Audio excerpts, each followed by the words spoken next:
Okay, welcome, fellow Toastmasters and the most welcome guests. This is my first time to be on the evening for the meeting. That is very special.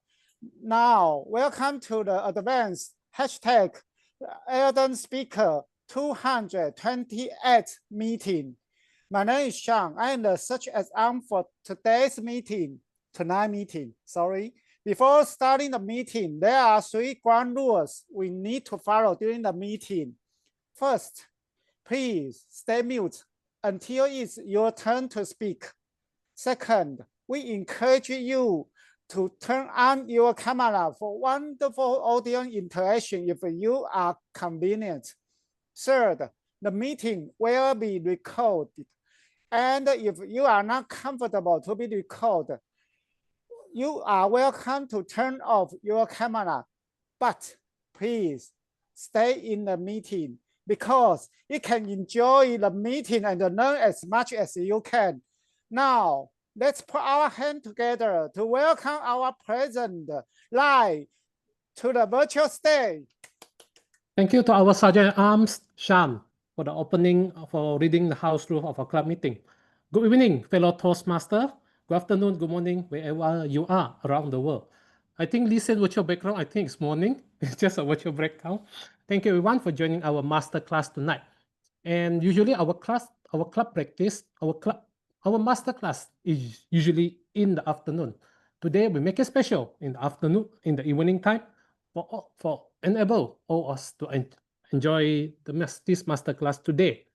And for our master class, usually we don't have any speech or table topic. It's a pure sharing session by our speaker. Of course, that's why we call it master class. And there will be an FAQ session later for all the audience to ask any question you want to our speakers today. Now, our speaker, before that, I would like to acknowledge the presence of our District 51 Club Grow Director, Distinguished Toastmaster Patricia Yap, Area P4 Director, Wendy Ong, and District 7 Pathway and Training Chair, Distinguished Toastmaster Dr. Lucy Hall, and of course, Lisen, who is the District 80 Past Administration Manager. And fellow Toastmaster, before we start our session, we'd like to invite everyone to turn on your video camera first to take a group photo together before we go on to the masterclass session. Everyone, please turn on your video camera. Hi, Elias. Long time no see. Okay, take a look here and give a wonderful pose. 1, 2, 3. Wait a moment, something trouble. And again, 1, 2, 3. There are 2 pages, so just wait a moment for another page. Still in a smile. 1, 2, 3. Okay, wonderful. Back to live. Thank you, Sean, for taking the group photo for us. Fellow Toastmaster, our masterclass speaker today, Distinguished Toastmaster Ellen Ang, who is the past District 87 District Director for the term 2020 to 2021. At that time, I was serving as the club president for my club during his District Director time. And Ellen has been giving a wonderful support to the district during that time. And to a surprise that when Ellen was announced the 3rd place winner of World Champion Public Speaking, we were quite surprised as there are seldom when a World Champion Public Speaker also has served as a past District Director. Now he is our wonderful speaker today for our masterclass. Let's welcome Distinguished Toastmaster Ellen Ang for his session today. Let's welcome him with a big hand applause or the love emoji. Ellen, I pass the session to you now. Thank you very much, Lai. Good evening, everyone. Good morning and good afternoon from wherever you come from. Just a quick check if everyone can hear me clearly. And if you could hear me clearly, just give me a thumbs up so that I know that you can hear me loud and clear. Yes. And for me to get to know every single one of you briefly, could you just type in the country or place that you actually sign in from, so that I would be able to have a gauge of who are the audience.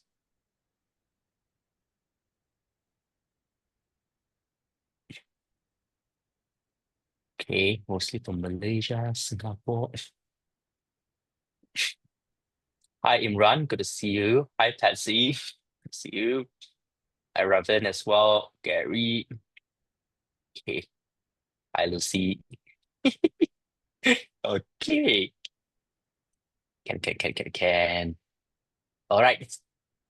Oh, we're from Miri.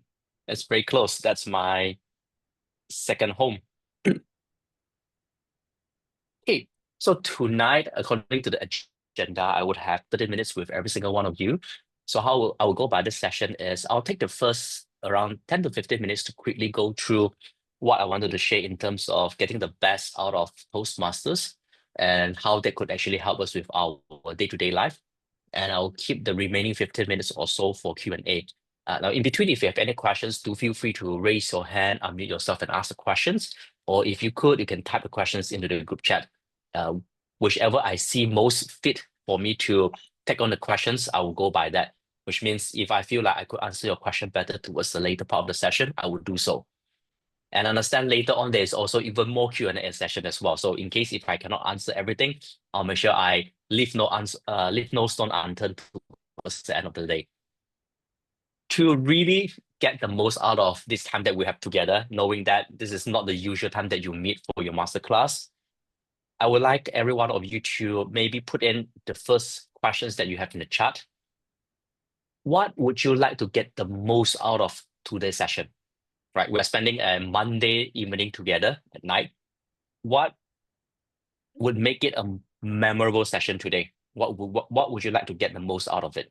You can type in the chat, then I know how I can manage your expectation and try to give you as much as what you want. Don't like that, Lucy. Later I shy. Like, what would you want to get out of it? Okay, getting to know my Toastmasters journey. Okay. Some more. I'm just writing the questions down now. Okay, any learning? Okay, good.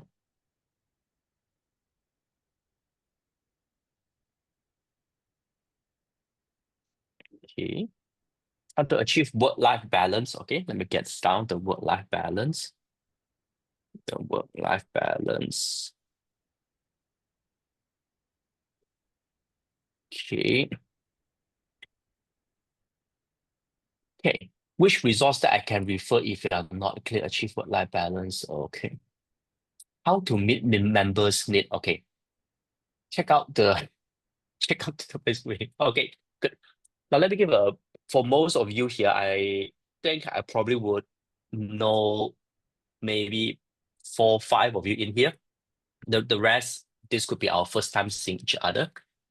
So quick introduction. I've joined Toastmasters in 2013. So that was about 12 years ago, and the date would be on the 9th of April.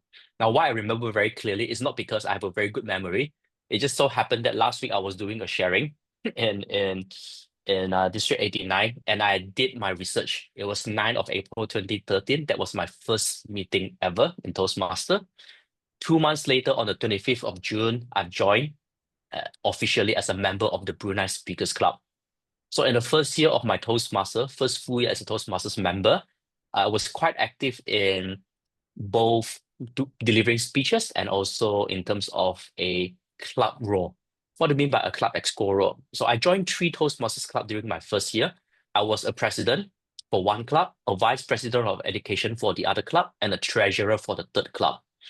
So that allows me to have 3 clubs to attend on a weekly basis. And for across 52 weeks in a whole year, I would have easily attended 150 meetings in my first full year as a Toastmaster. My commitment at that point in time was very clear. Take up as many opportunities as I can to deliver a speech. If I can't deliver a speech, I'll make sure I deliver a table topic. If I can't deliver a table topic, because I am the president of one of those clubs, I have the opportunity to do a closing remark, which means nobody can say no, nobody can get me off the stage. They have to listen to me. So I ensure that I have time for me to practice. And this is what I mean by ROI from your Toastmasters membership. Every single time, if we look at Toastmasters membership as an expense, we'll always see it as a cost. But if you look at it as an investment, you ask yourself, how do you get the most out of it? And getting the most out of it is not taking a reactive role. It's not about taking a passive role, putting on a passenger seat and waiting for someone else to drive. You have to decide what you want to gain out of it. And it is also during my first year that I was being introduced to the world of contests. So my first contest was actually speech evaluation. Didn't do as great and wasn't placed. The second contest was table topic and international speech. I was able to represent the area in a table topic contest in the division level. And my fellow Toastmasters was representing our area in terms of international speech. So he went all the way to the finals of World Championship of Public Speaking that year when the conference was being held in Kuala Lumpur. And that gave me hope that, oh, we can actually do it. Because at that point in time, no one from District 87 has ever done it. No one in Brunei has ever done it as well. But what I learned most from that first contest was table topics. Usually we have the impression that there's nothing much you can prepare. That was my impression for the division contest as well. So I didn't prepare anything. So my take was, it's a contest, not just go in there and have fun and just swing it, that's what we call. Of course, I did not do well. On the flight back to Brunei, I shed a little bit of tears, which a few of them knew. And I told them, I wish I would have taken the contest a little bit more serious. And I wish, I have learned a little bit more as well. So from then onwards, I gave even more effort in terms of improving my public speaking skill. Now, when it comes to improving my public speaking skill, most of them would have thought about okay, do more speeches, deliver more paper topics, so on and so forth. But I took a different route. In my second full year as a Toastmasters, I stepped up to become the area director, which means one whole year of no contest. That was a decision made so that I would be able to have different stage time, different audience to speak to, and allows me to broaden my perspective and elevate my horizon as well. And this becomes an important part of my personal growth as well. A lot of Toastmasters, when they join during that time, is always a choice between, do you want to go on the communication track or do you want to go on the leadership track? Especially those of you who have been here for more than 10 years, you know that we have the CC manual, the CL manual, right? And we talk about leadership role, ALB, ALS. So I was very clear that I'm trying to do as much as I could. Taking time away from contest for 1 year and focusing on area director also allowed me to travel to Kota Kinabalu. At that point in time, that was our division, and allows me to speak to different crowd in the capacity of an area director. I still remember my first ever bilingual. I worked as a translator, volunteering, was in KK. That was then I realized, oh, I could actually deliver something in Mandarin as well. So when I came back next year, a friend of mine, a good mentor, he was in Toastmasters then, he took care of me and they gave me an opportunity to deliver workshop in Sarawak, in Cebu. Why do I remember that very clearly? It was because a day before flying into Cebu, my daughter was hospitalized for the first time ever in Miri. So I remember very, very clearly. She was 2 years old, hospitalized, so we were staying in the hospital taking care of her. And when she was good, clear to be discharged, I took the next available flight the next day and flew into Cebu and delivered a workshop in Mandarin. That was also my first ever workshop in Mandarin. At that point in time, I told my friend, his name was Sean. I said, hey, bro, I've never done anything in Chinese. Are you sure? He said, sure, go ahead. And I asked him, what if I were to fail? And he said, it's okay, then it will be on him. I was like, oh, very assuring also. If there are someone who will be there to take up the consequences. So of course, I can do whatever that I want. And that was my first time delivering a workshop on the moment of truth. That was the first time that I delivered a workshop, moment of truth. That also allowed me to understand I have another way to deliver a workshop. I have another side of me as a presenter and as a speaker as well. It was also during that time that I had opportunity to travel to Surabaya, watching Sean delivering a workshop on leadership. So again, my perspective, was broadened. My horizon was being elevated as well. Then came 2016, going back into contests. That was the year that we had our conference in Brunei, and that was the year that I achieved two important milestones in Toastmaster. In my third year as a Toastmasters, I became the fourth distinguished Toastmasters in Brunei, and also I became the fourth district champion in humorous speech contest in Brunei as well. And 4 became my lucky number because throughout that year, every speech contest that I was in, I was the fourth speaker. So sometimes people tell me that, hey, Alan, 4 is not a lucky number for Chinese, right? I said, no, 4 is my lucky number because that was the year everything went 4, 4, 4, 4, 4, and you achieved everything. After that, I took a long break. A long break as in it's a very, very long break from 2017 to 2024. For the time that I was away, I was only focusing on few things. I took up the role as a TLI chair, and then the following year becoming the club growth director, and moving up to the program quality director, and then eventually became the DD during the pandemic. And then I stepped down as the IPDD and spent the next 2 years as part of International Leadership Committee. So International Leadership Committee, for some of you who may not be aware of, these are people that has been appointed to be part of a bigger committee that we would be interviewing potential candidates for the role of international director and a second vice president.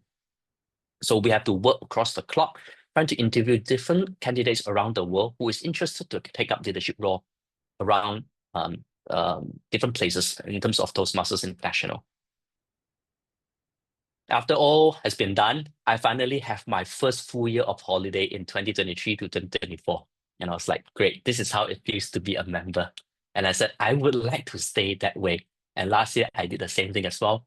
Any role that comes to me, I said, no, thank you, not for this year. Any club role, exco role, I said, no, thank you, I just want to take a break.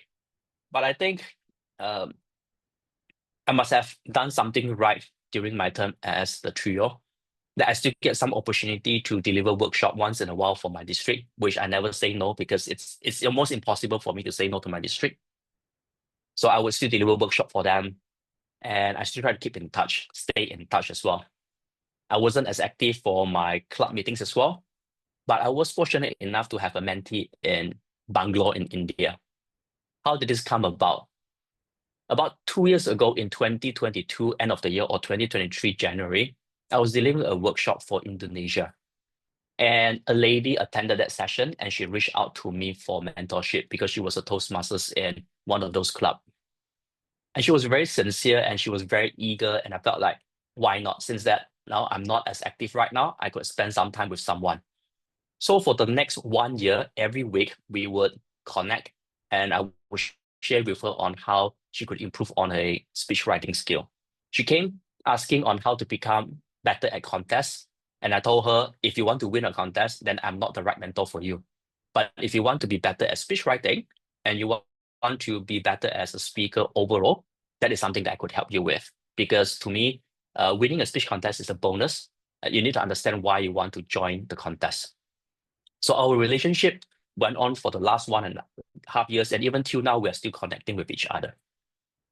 So this year, on the eve of me trying to pull out from a speech contest, I told her I'm pulling out. And then she gave me a good scolding for 20 minutes. And she said, how can you pull out? You've been telling me about how contests actually help you to grow. She went on for a lot of things. And I gave my VPE then a call midnight around 11:30. And I said, hey, bro, I'm not sure if I should still continue to compete or I should just pull out. Then they convinced me otherwise to think of a topic. That's when I decided to write up speech and then went all the way to district with the speech and then received very good email from TI around on the 2nd of July saying that I made it through regions,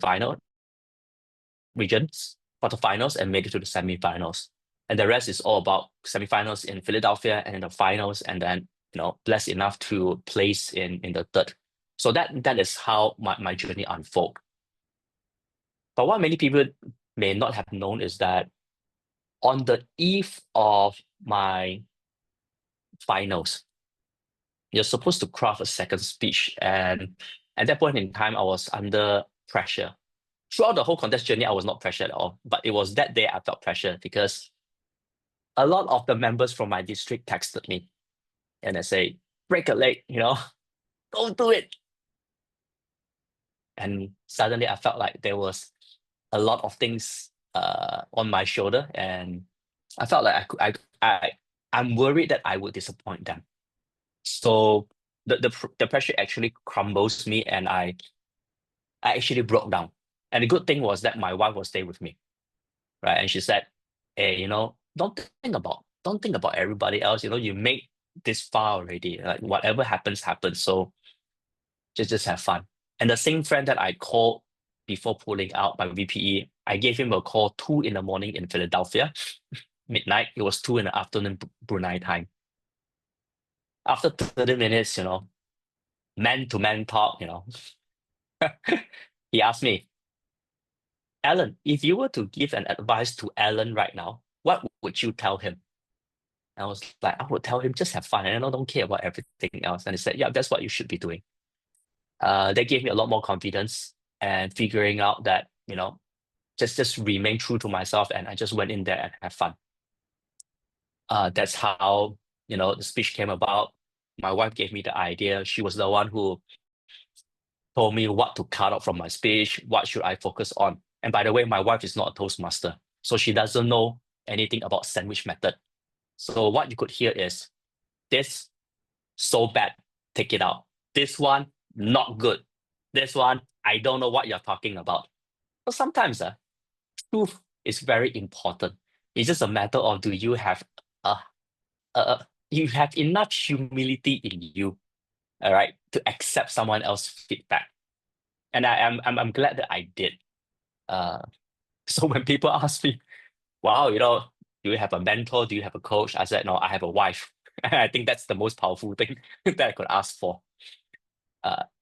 So that is my journey. And coming back to Brunei, I then realized how much this award means. And to me, at that point in time, I wasn't paying much attention, not because it doesn't mean anything to me, but because semi-finals was actually my wife's birthday. And in my mind, it was all about traveling over there to Philadelphia and spending time with her. And then ended up competing in finals. So we actually don't have time to spend birthday. I remember, after semi-finals, we just had some Thai food, and then we're like, okay, great, go back to the hotel. I need to start writing my script already. But once I got back to Brunei, people sending text messages coming in, they talk about it, district talk about it. And then it, finally settled in and allowed me to understand 25 years of Toastmasters in Brunei. It took 25 years for someone to finally being placed on the podium for the World Championship of Public Speaking. It takes even so many more years for District 87 to have someone placed there. So it's not really about me anymore. It's about how you treat this. Like in table topics, right? We always have this acceptance speech. And you do not want to undermine the importance of that table topics ribbon, nor you want to sound too proud of it. So I think I took that to heart, and now I come to terms that I am in a unique position that I'm able to inspire others. I'm not necessarily, the best or whatever it is. It doesn't really matter to me in that.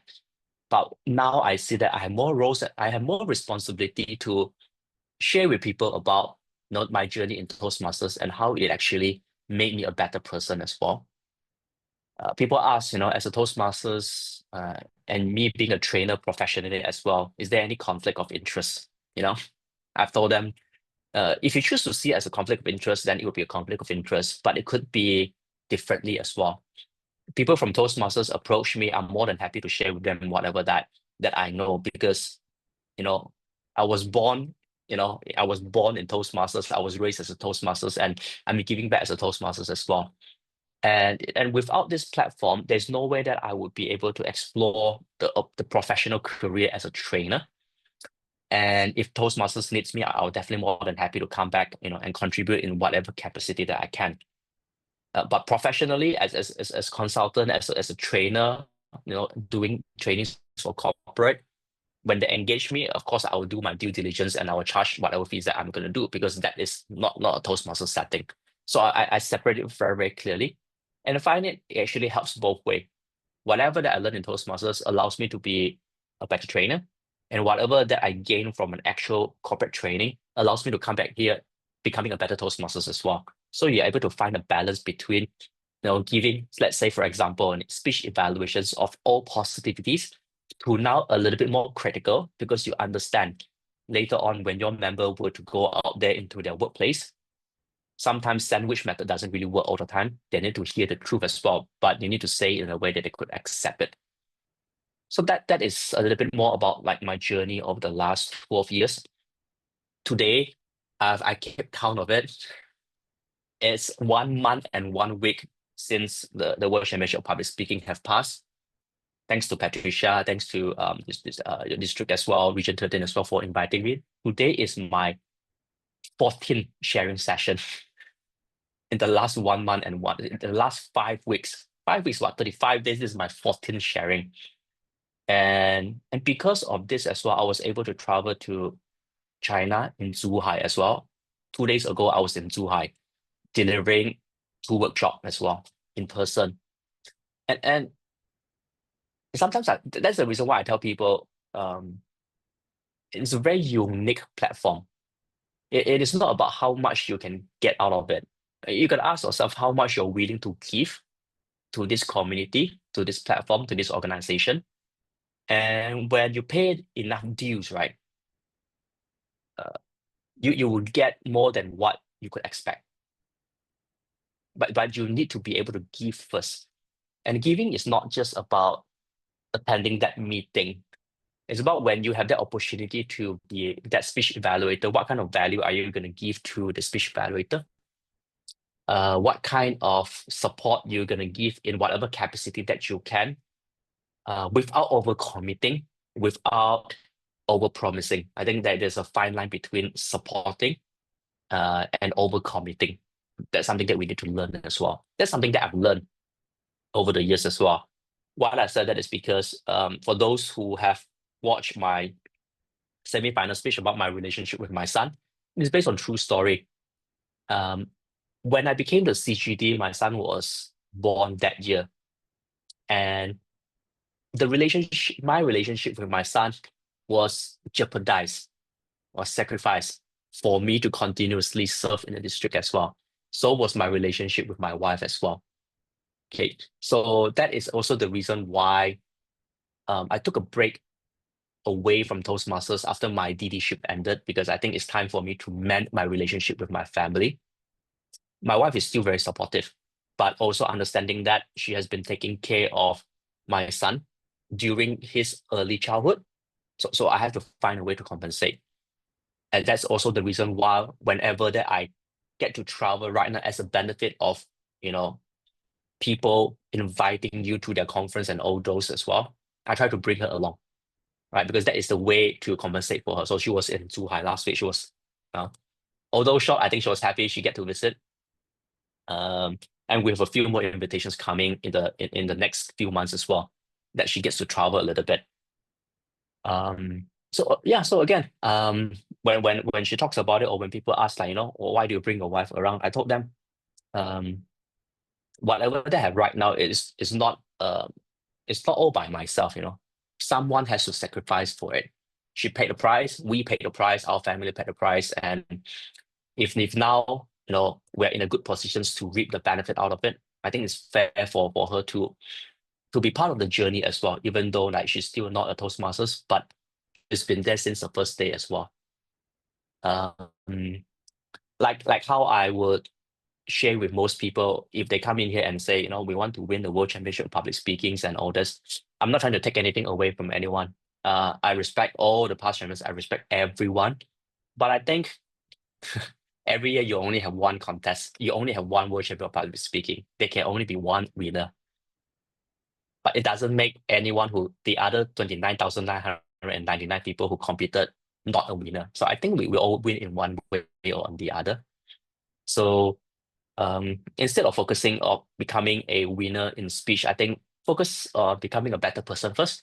Because only when you become a better person, then you can become a better speaker. And when you become a better speaker, then you're able to touch hearts of others as well. It has to come in order, and good things takes time to marinate, for it to manifest as well. So yeah, we all have our own timeline. What you can get out of Toastmasters, I think, is for you to decide. So again, the more you're able to contribute, the more you're able to give, I think the more you're able to get out of it. So I live by this quote, not from me, but from one of the person that I like a lot. I don't know her, of course, but this quote of hers catches me. It's from Maya Angelou. She said, when you learn, teach, and when you get, give. So that is the mantra that I think we all can adopt in Toastmasters. So that pretty much sums up what I wanted to share with you today, like how you can reap the most benefit out of your Toastmasters membership. Out of that USD $90 of membership that you pay every year, how can you maximize the ROI? The saying that, are you focusing on the communication track or the leadership track? I don't believe in that. There's no such thing as communication track or leadership track. There's only a Toastmasters journey. You can't become a better leader without communication skill. You can't become a better communicator without trying to take on the leadership role. So don't split it as an either or. Take it as a more wholesome journey, a more wholesome approach on how you can represent the organization. Only when you truly live out as an example, then you have the credibility to tell people or to invite the guests to join as a member. We are not a sales organization where you go out there and you try to sell membership and bring people in and say, the more you bring in, the better it is. No one's going to gain out of it, okay? This is not some sort of pyramid scheme or any multi-level marketing of sort that you bring one people, you bring another people. We are not that. We are not in human trafficking business as well, just to say. But we're here trying to share, trying to inspire others through our own journey.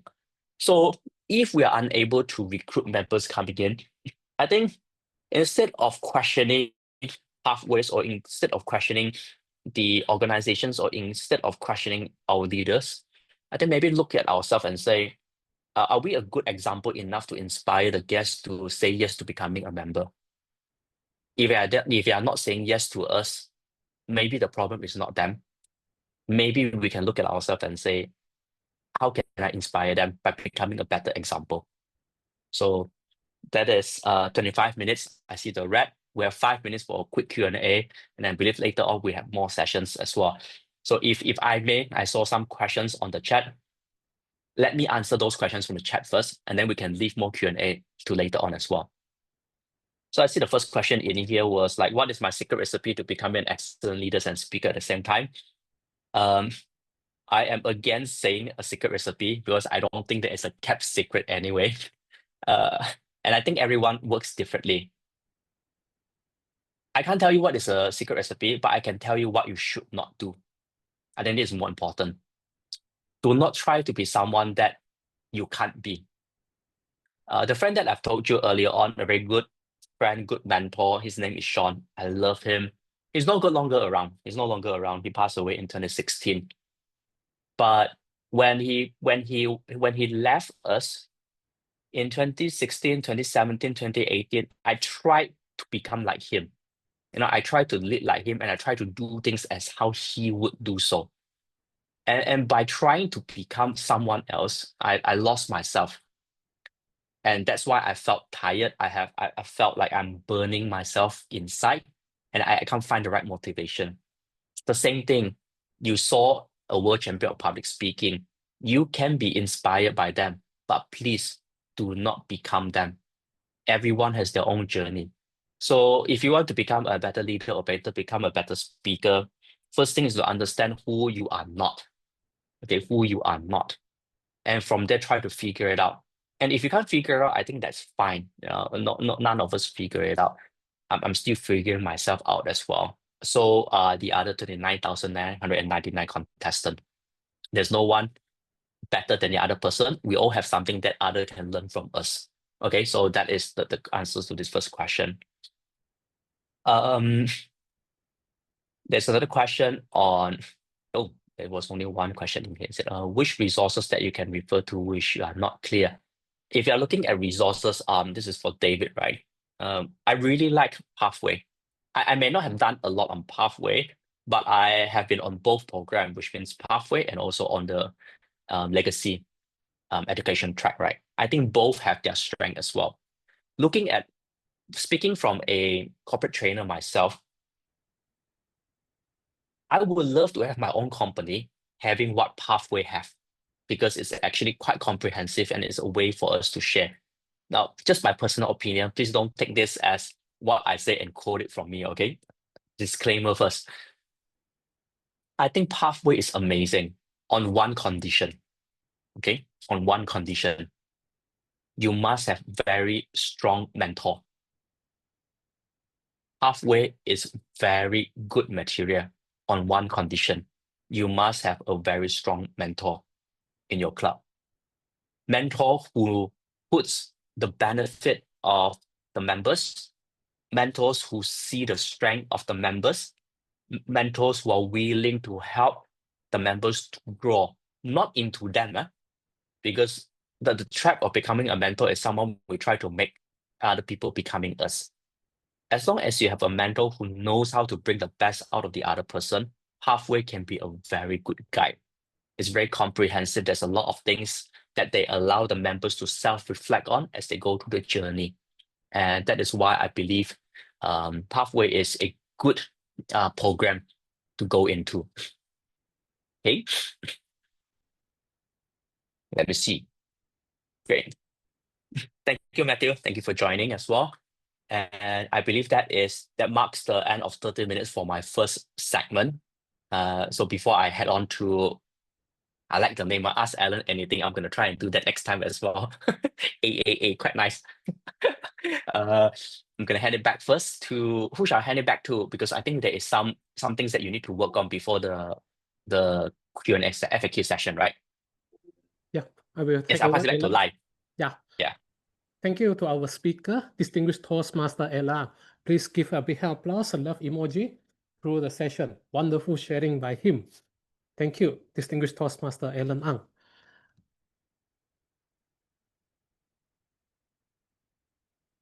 Fellow Toastmaster, if you have some question prepared, we will now go for the FAQ session. And this session will be led by our Vice President of Membership, Swisin. Swisin, I will pass the session to you now for the FAQ session.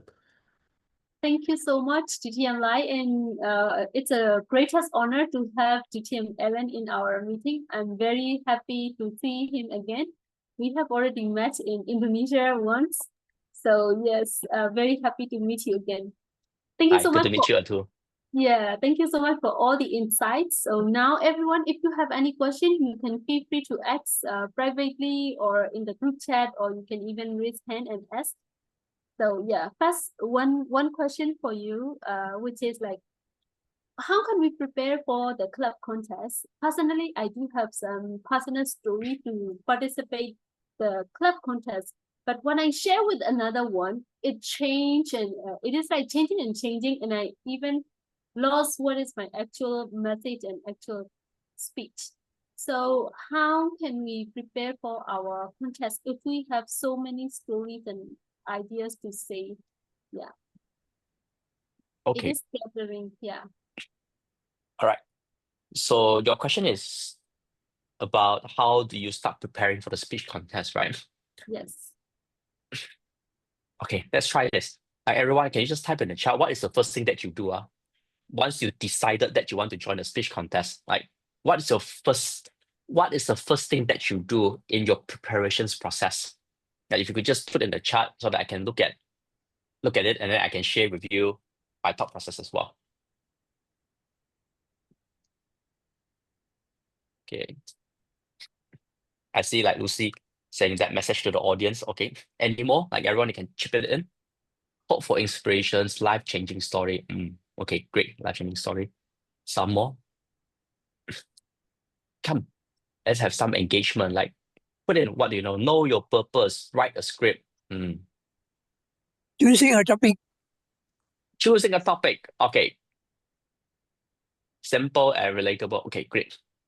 Again, there is no right or wrong or a standard steps on what you could do.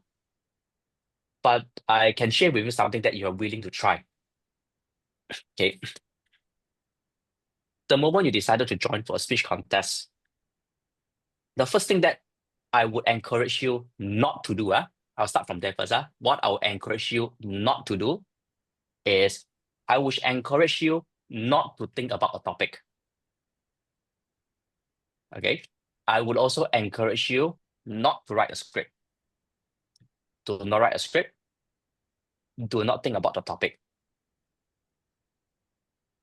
The first thing that I would strongly encourage you to do, to try, is I would like you to start brainstorming, start thinking, spend some time to think. What is the first question that you would think? Who am I speaking to? What would they want to learn in that 7 minutes? You see, we take it for granted when we have the opportunity to deliver a speech. Whether it is in the stage of the World Champion of Public Speaking or whether it is at a district, division, or even an area, or even at a club level, not even a speech contest. Anytime when you're delivering a speech, are you aware that you are taking 7 minutes of people's life? A lot of people would be sitting there, keeping themselves quiet, and willingly give you 7 minutes of their life just to hear what value can you bring to them. So we have to be very respectful of others' time. We have to be very respectful of what they can gain out of it. It is really not about you as a speaker. This is something from Sean. He used to tell me that it's not about you. It is not about you. And I think this is I wouldn't say philosophy, but this is the kind of thought or perspective that I carry onto my speech as well. So if I'm at a club, I have an opportunity to speak, I'll ask myself, if I could get as far as to district, who would I be speaking to? Of course, I would have my fellow Toastmasters. I would have some guests as well. Who are they? How old they would be? What are their demographic? What is their culture? What is their background? What they may be suffering right now? What may be the challenges they are facing in life right now? What could be a source of inspiration that they hope to look for? Start brainstorming. Spend time to think. Too often, we react very quickly to write, and we don't think enough. And if I were to put a rough estimate of the amount of time that I spend on brainstorming to writing or preparing, like in terms of rehearsal, more than 50% of my time are spent on brainstorming. Because by you brainstorming, by you thinking through, you would already have a conversations between yourself. Like, I think this sounds good. Then maybe tomorrow you tell yourself, wow, this is not a good topic. So you think through first. Spend time to think. And once you have something that ignites, that light bulb moment, that epiphany, right? You feel like, wow, I think this could be a good topic. Say, for example, the speech that I've used all the way up till semifinals about favoritism. I was like, yeah, I think this could be a topic that could relate to most of my audience, whether they are a parent or a children, or they have someone who have siblings. Favoritism is always a topic that you can't run away from. So this is a topic general enough, but yet you can bring some epiphanies out of it. And then I let the moment sink, let the idea sink. The next day, I still feel very strongly about it. So, okay, can. Let it sink. few days later, you start to think about it, like, oh, I have more story to tell about this. Yeah, I remember seeing my friend favoring one child over the other. Yeah. Then after a while, you thought about it. I remember my friend talking about them being the siblings, that they are not the favorite child. So it is the same idea as today, I want to buy the iPhone 17. Do you really want to buy the iPhone 17, or you can hold on to that urge? If 1 month later you still want to buy the iPhone 17, then maybe you really want to have the iPhone 17. So let that idea sink in for a while first. Let it marinate it for a while. And then suddenly you feel like, I have a strong feeling for this. I feel like this is something that can give value to my audience. Then talk about it. So that is my answer to Sui Sin's question. Again, this is not the standard operating procedure. This is not like the SOP, but something that you can consider. It works for me. It works for me for the finals as well. It allows me to sit down, think, and ask myself, what would be a message, because it's different. You have 1,000 plus people in the audience. You have another few thousand maybe watching live on demand. And if you do well, you may have it on YouTube that people are gonna watch it over and over again. So better say something that is worthwhile for people time to watch it. Right. Yeah. Thank you so much. That's a very valuable things for all of us to prepare for our club contest speech. And we have one more Toastmaster Can I Imran. ask a question? Yes, Toastmaster Imran raised hand first. So after Oh, Toastmaster, okay. I will call you. Sorry. Yeah. It's okay. Thank you. So Toastmaster Sorry. Imran, the stage is yours. Can I speak right now? Yes, you can. Yeah. Hi, Imran. Can I start? Yes. Hi, Alan. Thank you. Hello, everyone. Thank you very much to all the people here, and thanks for inviting me, Patricia and Alan. I'm really great to hear, and it is a privilege to be here. And I'm glad to meet you. There are lots of people, Toastmaster guest member in this meeting, so I think it was great session. Oh, anyway, I'm really happy now. Thank you very much. So give me a chance to little speech. Anyway, so I have some questions about Toastmaster. So can I ask to Alan? Yes, come. Okay. I have two questions about Toastmaster. So what is the why, number one question, why we should join a Toastmaster club or meeting? Number one question. And number two, what is the big challenge to become a good public speaker when we try to decide a good public speaker, because we face a challenging. So what is the challenge to come in our life when you become a public speaker? So what do you think, Mr. Allen? Thank you. Thank you for your question, Imran. So there's two questions. Number one, why should we join Toastmasters? And number two, what is a big challenge to becoming a public speaker? Okay, I can answer this very briefly on this one. Number one, why should we join Toastmasters? There's no reason why you should join Toastmasters. There's no reason why you should join Toastmasters. Guests have been asking me, why should I join? So I tell them there's no reason for you to join. You got to decide what you want to get out of it first. Because if all the reasons come from us, it's never what you truly wanted, then we are just trying to influence you to saying yes first to come in here. And it's very quickly that you realize this may not be something that you truly enjoy. And that's where we see a lot of guests losing their passion or losing their drive very quickly. We definitely have seen members who join. Next week, you ask them to come for the club meeting, they don't. 1 month later, they are slightly missing in action. And 2 months later, you can nowhere find them. It is very common sometimes to see questions like this as well. Why? It's because we oversell it. You overpromise it. I mean, this is my opinion. It doesn't represent everyone. So when someone asks me why should I join Toastmasters, I tell them, no, don't join Toastmasters until you figure out what you want to gain out of it. If you feel like you want a platform that would give you a critical constructive feedback, join it. If you feel like you wanted to grow as an individual and you want to have a supportive system, then join. But if you say, I just want to come in here and see what I can support, and all this, don't join. You must know what you want to get out of it. Because when we start to say that I want to contribute, I want to give back, before you know the organization, then it doesn't work that way. Okay, it doesn't work that way. So that is my answer to number one. Number two, what is a big challenge to a public speaker? I can answer it very quickly as well on this one. We don't practice enough. We think about becoming a better speaker. We don't act enough to becoming a better speaker. We sit and we look at others and we think, this is what I'm going to do. This is how they're going to do it. Now I know the secret recipe.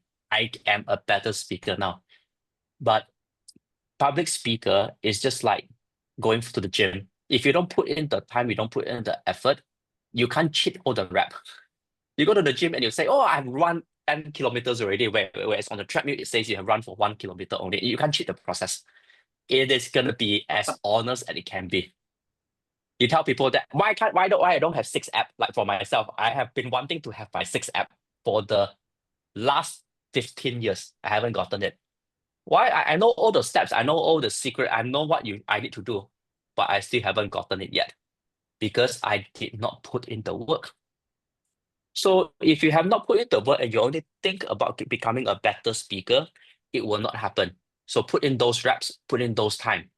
And if you ask me, where can you put in the time and where can you find a platform that allows you to practice and still get some feedback, then that is your reason for you to join Toastmasters. So both are very closely related. But if you cannot find a good reason, don't join first. Look at it first. But once you decided to join, make sure you reap the most out of it. And getting the most out of it is not staying there quietly as a guest, but to join actively as a member. So that is my answer to you.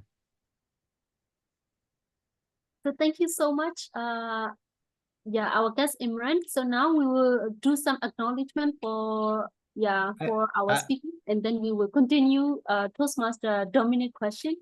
So thank you. Can I get a question 1 minute? It's not very good long, 1 minute question. Okay. Okay. Yes, let's go. So whenever we speak, either in the contest or in the pathway, Toastmaster always like to have a personal story.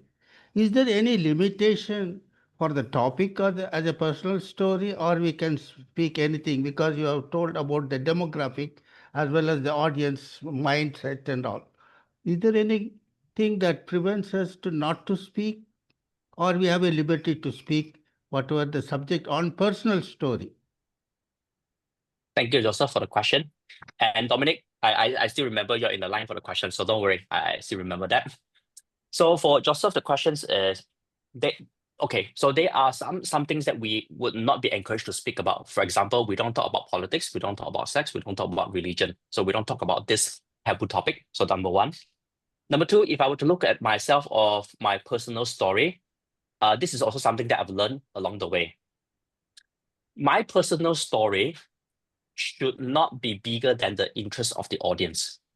Let me repeat that up. My personal story should not be bigger than the interest of the audience. A big trap that public speakers face is they talk too much about their story. They overdid it. Then somehow it becomes like, it's all about you. It's all about you. It's all about you. Yeah, you're great. You're great. And the audience may feel defensive, or the audience may lose their connection. So what I would like for me personally, okay, I'm speaking for myself personally, is I'm not looking for a big story in my life that has some big lessons. I'm asking myself, is there that one small moment in my life that I could tap on that allows me to reflect on a bigger lesson or a bigger epiphany? So if we look at it in terms of the investments, right, the least amount of effort that you put in terms of one thing about my story, but what is the biggest lesson that I could learn from it? However, I must have the credibility to do so. Let me give an example. I have always been wanting to get my six-pack, but I have never gotten my six-pack. So today I will tell you a story of how you can get a six-pack. I don't have the credibility. It is not trustworthy enough. So that is something that audience would not buy. So no matter how much I try, they will not connect. Or I come across as someone who is very arrogant. And I tell you that in my life, I learned that I need to be very humble, and this is what I've learned. You wouldn't trust me as well because there is no sincerity. It's not genuine enough. So it's nothing about whether we should tell a personal story. It's more about what part of our life that we could bring out the biggest lesson or the biggest reflection. It doesn't need to be a big moment. It could be that smallest moment and yet has a lot of reflections, a lot of value in there. So I hope this answers your question, Joseph. Thank you so much. It's a very nice answer I could receive from you. Thank you. So thank you so much, everyone, and Toastmaster Ellen. Also, now we will go to the acknowledgement session. We still have the AAA session, Ask Ellen Anything AAA session, so where you can ask any questions to him. So now, let's go to the acknowledgement session. So let me give the control back to our president, DTM Live. Thank you to all FAQ masters. We've seen. Sean, is the certificate ready? Okay, wait a moment. Yeah, thank you, Sean.